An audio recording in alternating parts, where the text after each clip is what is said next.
Everyone, आज हम income tax में हास एवं अन्य प्रावधान डेप्रिसिएशन एंड अदर प्रोविजंस के बारे में बात करेंगे।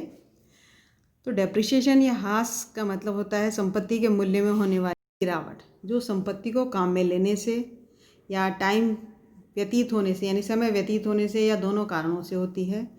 और इनकम टैक्स एक्ट के सेक्शन 32(1) के अनुसार एक करदाता को किसी भी गत वर्ष में हास की कटौती केवल निम्न संपत्तियों पर ही मिलेगी। इसमें मूर्त संपत्तियां आती हैं यानी टेंजेबल एसेट्स, और टेंजेबल एसेट्स में बिल्डिंग, फर्नीचर, मशीनरी और प्लांट ये शामिल हैं।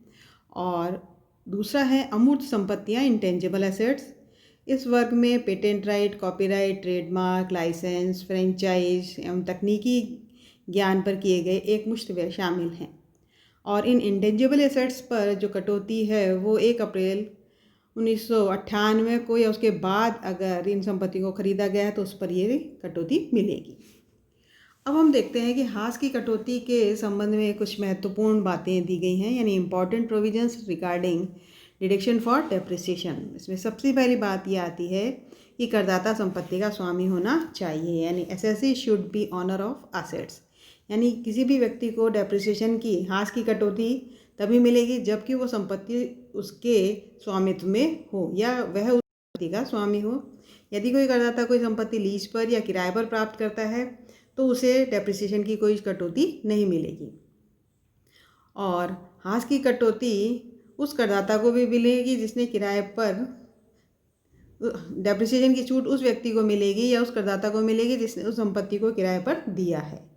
लेकिन इस नियम के कुछ अपवाद हैं। अपवाद ये है, पहला अपवाद है कि किराए पर ली गई भूमि पर मकान का निर्माण। यदि करदाता कोई ज़मीन किराए पर लेकर उस पर मकान बनाता है तो डेप्रिसिएशन की कटौती मकान का निर्माण करने वाले को मिलेगी। दूसरा आता है किराए पर लिए हुए मकान का विस्तार। किराए पर लिए गए मकान में यदि किराएदार द्वारा अपनी लागत से कोई वृद्धि की गई है या अपना पैसा लगाकर कोई वृद्धि की है, यानी उसमें कोई और कमरा पर बनाया या कोई पोर्शन बढ़ाया है, तो जितनी लागत उसकी आई है उस लागत पर किराएदार को छूट मिलेगी, जबकि मकान की और जो लागत है उस पर डेप्रिसिएशन की छूट मकान के स्वामी को मिलेगी। किराए क्रय पद्धति पर संपत्ति का क्रय। यदि कोई संपत्ति हायर परचेज मेथड के अंतर्गत यानी किराया क्रय पद्धति से खरीदी जाती है तो संपत्ति का क्रेता का स्वामित्व, संपत्ति पर उस क्रेता का स्वामित्व नहीं होता है, लेकिन उसे डेप्रिसिएशन की छूट उस पर मिलती है, क्रेता को ही मिलेगी। नेक्स्ट है आंशिक स्वामित्व की दशा में यदि एक से अधिक व्यक्ति किसी संपत्ति के सह स्वामी हों तो सभी सह स्वामियों को डेप्रिसिएशन की कटौती आनुपातिक रूप से मिलेगी, यानी जितना जितना उनका स्वामित्व है उस संपत्ति पर उतने उतने हिस्से पर उनको डेप्रिसिएशन की छूट मिलेगी। पट्टे पर प्राप्त मशीन व प्लांट। पट्टे पर मशीन और प्लांट प्राप्त करने की दशा में हास की कटौती पट्टेदाता को दी जाएगी। पट्टेदार को दिया जाए या पट्टेदार को दी जाए, इस संबंध में चार्टेड अकाउंटेंट संस्थान एवं आयकर अधिनियम 1961 के प्रावधान अलग अलग हैं। ICAI के लेखांकन प्रमाण अकाउंटिंग स्टैंडर्ड के अनुसार हास की कटौती पट्टेदार को मिलनी चाहिए, जबकि आयकर अधिनियम के अनुसार हास की कटौती पट्टेदाता को मिलनी चाहिए। तो इस संबंध में आयकर अधिनियम में कोई संशोधन नहीं हुआ है और इसलिए हास की कटौती पट्टेदाता को ही मिलेगी।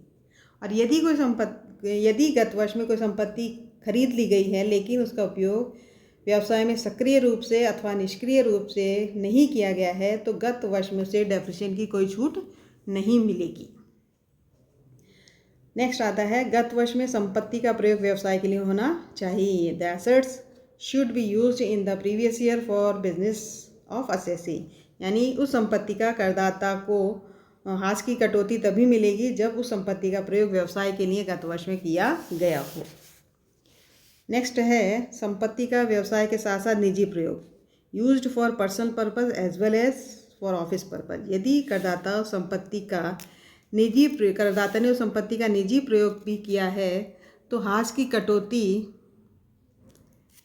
निजी प्रयोग किया जाता है उसका तो हास की कटौती उस पर नहीं मिलेगी। यदि संपत्ति का प्रयोग निजी एवं व्यापार दोनों के लिए किया जाता है तो जितना आयकर अधिकारी उचित समझेगा उस हिसाब से व्यवसाय में उसके प्रयोग के हिस्से की कटौती उस पर मिलेगी। यानी संपत्ति का प्रयोग अगर निजी और व्यापार दोनों के लिए किया है तो ऐसी स्थिति में संपत्ति पर ह्रास की कटौती उसी अनुपात में मिलेगी जिस अनुपात में इनकम टैक्स ऑफिसर के द्वारा ये माना गया है कि इतना हिस्सा उसका व्यवसाय के लिए काम में या इतने समय उसको व्यवसाय के लिए काम में लिया गया है। नेक्स्ट है नियोक्ता द्वारा प्रदत्त मकान में फर्नीचर आदि। यदि नियोक्ता द्वारा किसी कर्मचारी को व्यवसाय के हित में निःशुल्क रहने के लिए कर्मचारी को मकान दिया है और उसमें फर्नीचर भी लगा कर दिया है, फर्नीचर की सुविधा भी दी है, तो इस संपत्ति का व्यवसाय के लिए प्रयोग माना जाएगा और उस फर्नीचर पर डेप्रिसिएशन की छूट निर्धारित दरों से दी जाएगी। नेक्स्ट है यदि संपत्ति प्रचलन से हटा दी गई हो। यदि कोई संपत्ति ऐसी है जिसको डिस्कार्ड कर दिया गया है यानी प्रचलन से हटा दिया गया है तो उस पर ह्रास की कटौती नहीं मिल सकती है। और यदि संपत्ति गत वर्ष में क्रय की गई हो तो संपत्ति पर ह्रास या अतिरिक्त ह्रास विशेष दशाओं में मशीन और प्लांट के लिए की कटौती तभी मिलेगी जबकि संपत्ति का प्रयोग गत वर्ष में व्यवसाय के लिए प्रारंभ कर लिया गया हो। संपत्ति का प्रयोग सक्रिय या निष्क्रिय रूप में हो सकता है। अब जैसे हड़ताल या तालाबंदी होने पर भी संपत्ति का निष्क्रिय प्रयोग होने के कारण डेप्रिसिएशन की छूट मिलेगी। इसी से यदि जैसे किसी ट्रांसपोर्ट कंपनी का ट्रक पूरी तरह तैयार होकर गत वर्ष के अंत में माल ढोने के लिए तत्पर है परंतु कोई माल न आने से वास्तविक रूप से प्रयुक्त नहीं हुआ है तो इसे संपत्ति का निष्क्रिय प्रयोग माना जाएगा और उस पर डेप्रिसिएशन की छूट मिलेगी। नेक्स्ट पॉइंट है संपूर्ण ह्रास प्राप्त करने के लिए गत वर्ष में प्राप्त संपत्ति का प्रयोग कम से कम 180 दिन होना चाहिए। यानी यदि कोई संपत्ति गत वर्ष में खरीद ली गई है और उसका व्यवसाय में प्रयोग कम से कम 180 दिन के लिए होना चाहिए। यदि किसी संपत्ति का प्रयोग 180 दिन से कम दिनों के लिए हुआ है तो उस पर सामान्य रूप से जो डेप्रिसिएशन की छूट मिलती या जो दर निर्धारित है उसका 50% भाग ही ह्रास की स्वीकृति भाग के लिए ही ह्रास की कटौती मिलेगी। यानी यदि गत वर्ष में संपत्ति का प्रयोग 180 दिन या उससे अधिक किया गया है तो पूरी दर से डेप्रिसिएशन की छूट मिलेगी और यदि 180 दिन से कम समय के लिए किया गया है तो फिर जितनी उसके लिए निर्धारित दर है तो उसकी आधी दर से ही डेप्रिसिएशन की छूट मिलेगी। अब जैसे यदि कोई संपत्ति गत वर्ष में खरीदने के बाद पहली बार 4 अक्टूबर 2019 से ये व्यवसाय में प्रयुक्त हुई तो पूरी दर से ह्रास की कटौती मिलेगी क्योंकि 31 मार्च 2020 तक इसके लिए 180 दिन अक्टूबर के जैसे 28 दिन, नवंबर के 30 दिन, दिसंबर के 31 दिन, जनवरी के 31 दिन, फरवरी के 29 दिन और मार्च के 31 दिन सबको जोड़ दिया जाता है तो 180 दिन से अधिक हो रहा है तो फिर उस पर जो भी निर्धारित दर है उसका 100% छूट मिलेगी।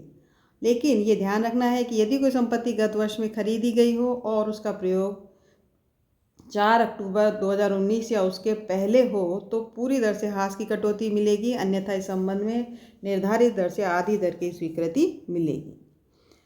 अब यदि कोई संपत्ति गत वर्ष से पूर्व के वर्ष में खरीदी गई है, ये तो नियम है गत वर्ष में खरीदी और गत वर्ष में ही 180 दिन या उससे अधिक काम में ली गई तब तो पूरी दर से निर्धारित जो दर है उसे 100% की छूट मिल जाएगी और अगर 180 दिन से कम प्रयोग में ली गई तो जो निर्धारित दर है उसका 50% ही ह्रास स्वीकार्य होगा। अब यदि कोई संपत्ति गत वर्ष से पूर्व के वर्षों में खरीदी गई थी परंतु उसका पहली बार प्रयोग गत वर्ष में हो तो इस बात से कोई अंतर नहीं पड़ेगा कि गत वर्ष में संपत्ति 180 दिन प्रयोग में आई या नहीं आई। यानी गत वर्ष से पूर्व के वर्षों में क्रय की गई संपत्ति का पहली बार गत वर्ष में प्रयोग होता है तो गत वर्ष में सदैव पूरी दर से ही ह्रास की कटौती मिलेगी। अब नेक्स्ट है ह्रास की कटौती संपत्ति की लागत से अधिक नहीं मिलेगी। यदि किसी संपत्ति पर व्यय और ह्रास के रूप में एक या अधिक वर्षों में संपूर्ण राशि की कटौती मिल चुकी है तो फिर डेप्रिसिएशन के आगे और कोई छूट नहीं मिलेगी। अब आता है नेक्स्ट 8th पॉइंट है यदि वित्तीय लेखों में ह्रास का प्रावधान नहीं किया गया हो तो भी ह्रास की कटौती मिलेगी। यानी depreciation will be allowed even if it is not provided in financial accounts.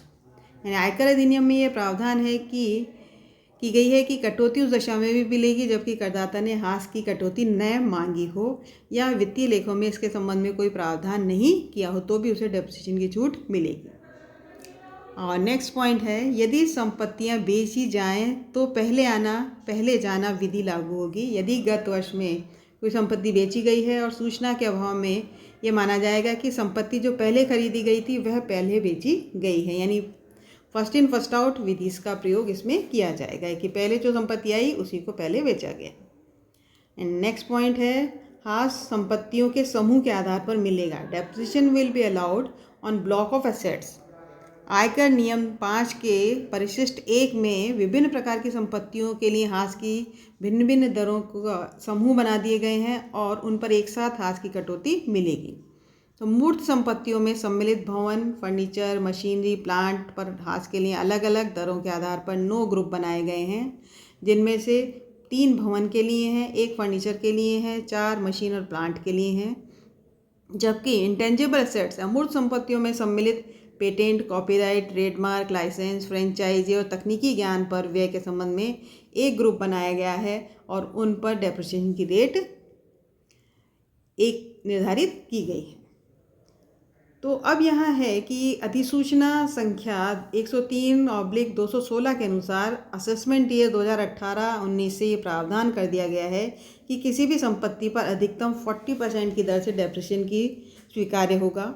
इसलिए भवन के तीसरे ब्लॉक में पहले जो रेट 100% हुआ करती थी उसके स्थान पर उसको 40% कर दिया गया है। तो प्लांट और मशीनरी के लिए हाश के समूह 8 से घटकर 4 ही रह गए हैं। तो अब हम बात करते हैं कि rate of depreciation on building, भवन के संबंध में हाश की दरें क्या है। भवन के अंतर्गत सड़कें, पुल, पुलिया, कुआं, नलकूप सभी को शामिल किया गया है, परंतु यदि किसी कुएं और नलकूप का प्रयोग कारखाने में जल की आपूर्ति करने के लिए किया गया है तो उसे प्लांट माना जा सकता है। अब हम डेप्रिसिएशन की रेट लेते हैं। जो ब्लॉक ऑफ एसेट्स बनाया जाएगा बिल्डिंग का, तो उसमें पहले ब्लॉक में आता है, पहला समूह है कर्मचारियों के निवास हेतु प्रयुक्त भवन। मुख्यतः कर्मचारियों के निवास हेतु मकान के धरातलीय निर्मित क्षेत्रफल का कम से कम 2/3 66 से 2/3% अथवा 2/3 भाग निवास हेतु प्रयुक्त हुआ हो तो प्रयुक्त मकान जो होटल अथवा बोर्डिंग हाउस के रूप में न हो, चाहे ऐसे मकान का क्षेत्रफल कुछ भी हो एवं चाहे ऐसे मकान का निर्माण कभी भी हुआ हो, इस पर रेट ऑफ डेप्रिसिएशन होगी 5%। यानी अगर किसी करदाता ने अपने कर्मचारियों के निवास के लिए अपने मकान का 2/3 हिस्सा प्रयुक्त किया है तो उस पर रेट ऑफ डेप्रिसिएशन होगा 5%। नेक्स्ट है व्यवसाय हेतु प्रयुक्त भवन, होटल अथवा बोर्डिंग हाउस के रूप में प्रयुक्त भवन सेकंड ग्रुप में ये आएगा, और कारखाना, कार्यालय, गोदाम, दुकान आदि के रूप में प्रयुक्त व्यावसायिक भवन या कर्मचारियों के निवास हेतु प्रयुक्त वे मकान जिनका 1/3 से अधिक भाग व्यवसाय के लिए काम में लिया गया है, तो इन पर दोनों पर ही रेट ऑफ डेप्रिसिएशन है 10%। तो इन पर 10% की दर से हाश स्वीकार्य होगा। और विशेष उद्देश्य हेतु प्रयुक्त भवन यानी पूर्णतः अस्थायी ढांचे या अस्थायी निर्माण, जैसे नुमाइश या प्रदर्शनी में अस्थायी दुकान या निर्माण के साथ समय चौकीदार के लिए बनाया गया अस्थायी ढांचा, तो इस पर rate of depreciation of 40%। Third group है ये। और जल की आपूर्ति एवं सफाई हेतु लगाई गई मशीन और प्लांट के लिए बनाया गया भवन, तो ये इस पर भी रेट है 40%। तो बिल्डिंग पर डेप्रिसिएशन की कटौती के संबंध में अन्य नियम ये है कि ज़मीन की लागत पर हाश स्वीकार्य नहीं होगा। यानी भवन पर डेप्रिसिएशन की छूट केवल बिल्डिंग बनाने की जो लागत है उसी पर दी जाएगी। अगर उसमें ज़मीन की लागत भी शामिल है तो उस पर कोई डेप्रिसिएशन की छूट नहीं मिलेगी, क्योंकि ज़मीन का कोई डेप्रिसिएशन नहीं होता है। भवन के एक भाग का प्रयोग कर्मचारी के निवास हेतु एवं दूसरे भाग का प्रयोग व्यवसाय हेतु हो। यदि किसी मकान का एक भाग व्यावसायिक प्रयोजन हेतु काम में लिया जा रहा है और दूसरे भाग संस्था के कर्मचारियों को निवास के लिए अगर दिया जा रहा है तो पूरे मकान पर एक ही दर से डेप्रिसिएशन की छूट मिलेगी। अब यदि किसी भवन के कुल निर्मित धरातलीय क्षेत्रफल बिल्टअप एरिया फ्लोर एरिया का कम से कम 2/3 भाग कर्मचारियों के लिए निवास के लिए काम में लिया जा रहा है, अर्थात व्यावसायिक प्रयोजन के लिए कुल निर्मित धरातलीय क्षेत्रफल का 1/3 या उससे कम भाग प्रयुक्त हो, तो ऐसे भवन पर रेट ऑफ डेप्रिसिएशन 5% की दर से होगी पूरे मकान पर। और यदि व्यावसायिक प्रयोजन हेतु कुल निर्मित धरातलीय क्षेत्रफल का 1/3 भाग से अधिक भाग प्रयुक्त हो तो ऐसे भवन पर डेप्रिसिएशन की रेट होगी 10%। अब जैसे एक एग्जाम्पल है, यदि एक भवन का अपलिखित मूल्य 30 लाख रुपए है और इसका कुल निर्मित धरातलीय क्षेत्रफल 300 वर्ग मीटर है, कुल निर्मित धरातलीय क्षेत्रफल के 200 वर्ग मीटर का प्रयोग कर्मचारियों के निवास के लिए किया जाता है और शेष 100 वर्ग मीटर का व्यवसाय प्रयोग होता है।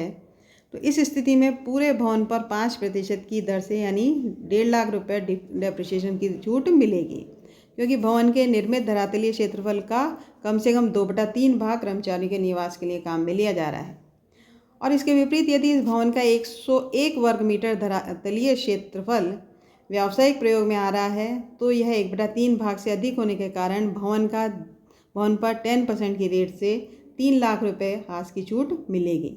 यानी भवन एक ही है, इसलिए पूरे भवन पर हास की एक ही दर से लगेगा और निवास हेतु प्रयुक्त भाग और व्यवसाय हेतु प्रयुक्त भाग पर अलग अलग दर से डेप्रिसिएशन स्वीकार्य नहीं किया जा सकता। तो भवन को प्लांट नहीं माना जाएगा। कोई भी भवन उत्पादन प्रक्रिया का अभिन्न अंग हो तो भी उसे प्लांट नहीं माना जाएगा और उस पर बिल्डिंग की यानी भवन की तरह ही हास स्वीकार्य होगा। नेक्स्ट है फर्नीचर एवं फिटिंग्स के संबंध में हास की दरें। Rate of depreciation on furniture. तो इनकम टैक्स एक्ट में फर्नीचर और फिटिंग्स में कोई अंतर नहीं है। फर्नीचर और फिटिंग्स पर डेप्रिसिएशन की छूट एक ही दर से दी जाएगी और ये 4th ग्रुप है, समूह 4 है। तो सामान्य दर सभी प्रकार के फर्नीचर पर समान दर से होगा और 10% की रेट से डेप्रिसिएशन की छूट मिलेगी। अब इसके अन्य नियम ये हैं कि फर्नीचर में सभी प्रकार का फर्नीचर शामिल है, चाहे वह स्टील का हो, लकड़ी का हो, प्लास्टिक का हो या अन्य किसी प्रकार का हो। फिटिंग्स में इलेक्ट्रिकल फिटिंग्स, बिजली के तार, सॉकेट, स्विच, पंखे, ट्यूबलाइट, इनको शामिल किया जाता है। नियोक्ता द्वारा कर्मचारियों को उपलब्ध कराए गए मकान के साथ साथ यदि फर्नीचर भी उपलब्ध कराया गया है तो ऐसे फर्नीचर पर 10% की दर से हास की कटौती मिलेगी। फर्नीचर में कार्यालय में अलग अलग केबिन बनाने के उद्देश्य से लकड़ी के पार्टीशन, वातानुकूलित कार्यालय की दशा में उसे प्रभावी बनाने के लिए लकड़ी की छत यानी फॉल सीलिंग या केंद्रीय वातानुकूलित करने के लिए प्रयुक्त लोहे की फिटिंग्स भी शामिल हैं। इन पर भी 10% की रेट से डेप्रिसिएशन की छूट मिलेगी। यदि कोई फर्नीचर उत्पादन प्रक्रिया का अभिन्न अंग है तो उसे प्लांट नहीं माना जाएगा और उस पर फर्नीचर की तरह ही डेप्रिसिएशन की छूट मिलेगी। मकान में लगे हुए खिड़की दरवाज़ों को फर्नीचर और फिटिंग नहीं माना जाता, बल्कि यह मकान की लागत का हिस्सा होंगे। तो ये डेप्रिसिएशन या हास की दरें हैं। आगे हम प्लांट और मशीनरी के बारे में बात करेंगे।